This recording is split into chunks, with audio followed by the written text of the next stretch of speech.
Prioritnými cieľami školy je v prvom rade dodržiavať školským vzdelávacím programom. Okrem toho, že strážime tento hlavný cieľ, tak hľadáme pre žiakov miesto, kde si nájdú svoju pohodu, potešenie a priestor pre zábavu, oddych a relax. Tu sa podľa mňa na každého dostane viac. Veľmi sa mi tu páči taká uvoľnená atmosféra, pozitívny vzťah medzi študentami a učiteľmi a relatívne menšie kolektívy. Takisto si myslím, že je privilegom tejto školy tá široká ponuka jazykov. La capital, Colombia es Bogotá. Muy bien. Na škole sa vyučujú slovanské jazyky ako poľský, chorvátsky, slovenský, ruský. Veľkú prioritu a veľký dôraz kladieme na vyučovanie jazykov anglicky, nemecky, francúzsky, španielsky, v ktorom žiaci dosahujú veľmi vynikajúce a dobré výsledky. Nie, Matriošku krásna. A kde volšebné slovo?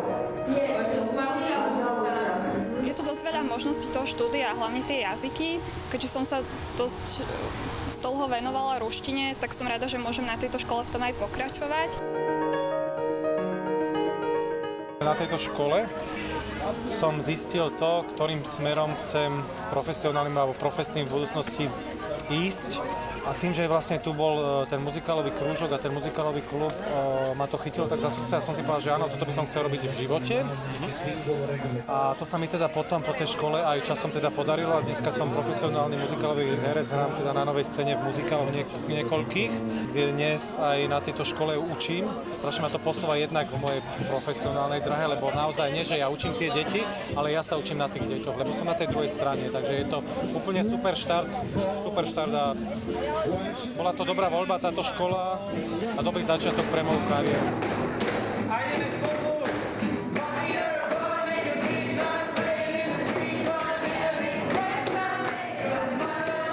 Kto vás najviac baví? Španielčina, muzika.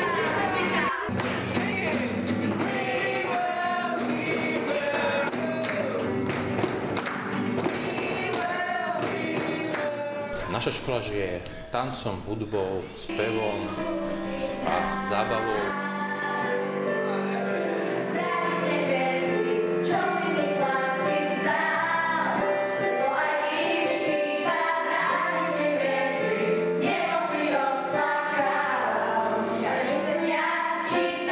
Sme výborný kolektív v triede a na škole sú podľa mňa super ľudia. Profesori sú skvelí, sú vzdelaní a predovšetkým majú zmysel pre humor, sú zábavní. Komunikácia napríklad s učiteľmi, forma konzultačných rodičovských združení je takisto úplne iná forma komunikácie. Kedykoľvek teda môžeme mailové adresy využívať. Naozaj, že si myslím, že aj táto forma je trošku neštandardná v porovnaní s inými školami určite na vyššej úrovni. Stlačenia, kliknutia na baton 1. Naozaj tá komunikácia s učiteľmi je výborná a to je pre mňa špeciálne veľmi dôležité a pritom, aké máme živé dieťa. Na to, aký bol záujem, koľko žiakov sa prihlásilo, chodili individuálne na hru na klavír, na hru na gitare a tak ďalej. Aj keď sa vyučovalo trebárs pre jedného jediného žiaka, čo je si myslím úplne fenomenálne a že naozaj si teda môže každý uplatniť tú svoju ambíciu a tú svoju časť talentu. Si túto školu vlastne kvôli možnostiam, ktoré ponúka, či už je to zameranie športové, muzikálne alebo diplomatické. Veľmi si oceňujem krúžok alebo klub diplomacie, ktorý vám vlastne pomáha mi vzdelávať sa po tej spoločenskej stránke, ako sa správať spoločnosti. Tiež chodím na rôzne prednášky o ekonomii, o diplomácii. We believe it will be a great contribution. Do you think that another big part of financial crisis can start again? First of all, the financial crisis is not only a crisis that happened here in Europe. Klub diplomácie nasmeruje správne tých žiakov, študentov a istým spôsobom ich aj vyselektuje potom a zistí sa ten záujem čiste teoretický alebo potom naozaj teda vážny záujem s nasmerovaním štúdia na vysokej škole. A potom je to samozrejme tá golfová časť a to si myslím, že sú absolútne jedineční na Slovensku. Vychovávajú si tu nové golfové talenty a úspechy mnohých golfistov za túto školu svedčia naozaj o tom, že to má veľký potenciál.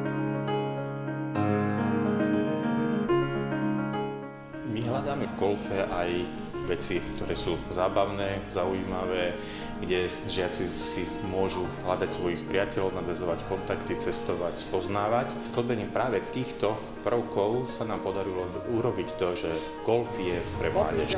Popri tele. Keď príde ako golfová sezóna, keďže u nás nie je celoročná, tak sa organizujú rôzne kempy, rôzne tréningové pobyty v zahraničí, kde sa dá trénovať a hrať aj vonku. Destinácie Turecko, Španielsko, Portugalsko, no plus samozrejme indoor, funguje celú zimu. Veľmi veľa možností alternatív na výber, ktoré sú síce povinne voliteľnými predmetmi, ale naozaj sa v čo najväčšej možnej miere prispôsobujú naturelu toho jedinečného študenta, pretože každý študent je jedinečný. Keď to prerátame na mesiace, tak sú to možno jedny topánky, alebo možno jedna poriadna návšteva u kaderníka, ktorú ja mile rada oželiem, pretože robím niečo pre svoju dceru.